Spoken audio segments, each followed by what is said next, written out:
రాష్ట్రంలో ప్రజాస్వామ్యాన్ని ముఖ్యమంత్రి చంద్రబాబు కూని చేస్తున్నారని వైసీపీ ఎమ్మెల్యే లేళ్ల అప్పిరెడ్డి మండిపడ్డారు. రాష్ట్రంలో ప్రజాస్వామ్యాన్ని ముఖ్యమంత్రి చంద్రబాబు కూని చేస్తున్నారని వైసీపీ ఎమ్మెల్సీ లేళ్ల అప్పిరెడ్డి మండిపడ్డారు. తాడేపల్లి వైసీపీ కేంద్ర కార్యాలయంలో ఆయన మీడియాతో మాట్లాడుతూ రాష్ట్రంలో తాజా స్థానిక సంస్థల ఉప ఎన్నికల్లో అడ్డదోవలో పదవులను దక్కించుకునేందుకు కూటమి పార్టీలు అత్యంత నీచమైన దిగజారుడు రాజకీయానికి పాల్పడ్డాయని ఆగ్రహం వ్యక్తం చేశారు. తమకు బలం లేకపోయినా బెదిరింపులు, కేసులతో, వేధింపులతో ఏదో ఒక విధంగా పదవులను చేజిక్కించుకునేందుకు కుట్ల రాజకీయంతో బరితెగించారని ధ్వజమెత్తారు.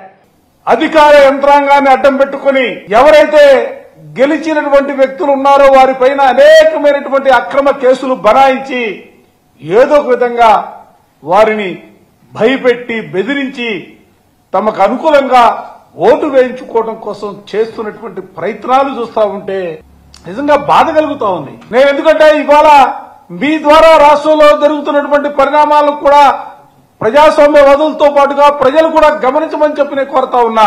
ఏం చెప్తా ఉన్నారు చంద్రబాబు నాయుడు గారు? 40 సంవత్సరాల ఇండస్ట్రీ, 3 సార్లు ముఖ్యమంత్రి, ఈ రాష్ట్రంలో ప్రజాస్వామ్యాన్ని నేను తప్ప ఎవరు కూడా కాపాడలేరు, దాన్ని ముందుకు తీసుకెళ్లరే ఆయన మాట్లాడుతున్నటువంటి మాటలు ఈ మధ్యకాలంలో చూసాం.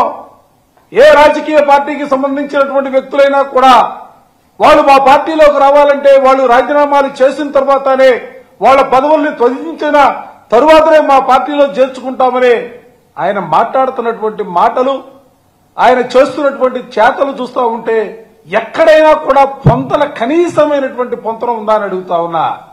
ఈ ఎన్నికలతో రాష్ట్ర భవిష్యత్తు మారిపోదు. ఈ ఎన్నికలతోనే పార్టీలు మనుగడ ఆధారపడినటువంటి పరిస్థితులు కూడా లేవే. అయినా కూడా ఎందుకు ఇంత తాపత్రపడతా ఉన్నారు? అడ్డదారిన అధికారాన్ని తీసుకోవాలి ఎందుకు మీరు భావిస్తా ఉన్నారని చెప్పిన ఈ సందర్భంగా అడుగుతా ఉన్నా. మీరు చెప్పినటువంటి మాట, రాజీనామాలు చేసే రావాలని మీరు మాట్లాడినటువంటి మాటలు ఏ మూలకెళ్ళాయని అడుగుతా ఉన్నా.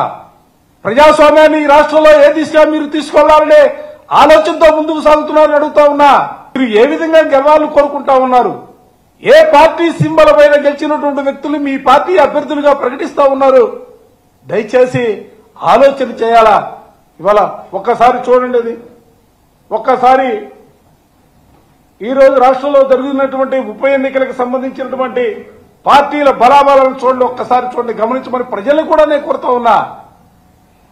ఏవి ఎన్నికలతోనే మా భవిష్యత్తు ముడిపడలేదు, అయినా కూడా ప్రజాస్వామ్య విలువలు ఉండాలా, ప్రజాస్వామ్యం బతకాలనే ఆలోచనతోనే దయచేసి గమనించమని చెప్పి నేను కోరుతా ఉన్నా. నేను ఇంకో విషయాన్ని కూడా మీ ద్వారా కూటమి నేతలు కూడా చెప్పదలుచుకున్నా.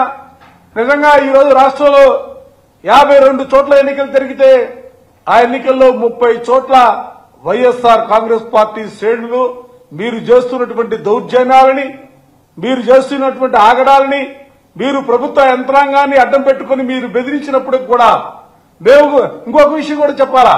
ఇవాళ ఎందుకంటే రాష్ట్రంలో ఉన్నటువంటి పరిస్థితుల్లో న్యాయస్థానాలను ఆశ్రయించి న్యాయస్థానాల ద్వారా కూడా గౌరవ న్యాయస్థానాలు ఇచ్చినటువంటి ఆర్డర్లు కూడా అమలు చేస్తున్నటువంటి పరిస్థితులు లేనటువంటి పరిస్థితులు ఉన్నప్పుడు కూడా 52 స్థానాలకు సంబంధించి 30 స్థానాల పైన వైఎస్ఆర్ కాంగ్రెస్ పార్టీ శ్రేణులు గెలిచారు.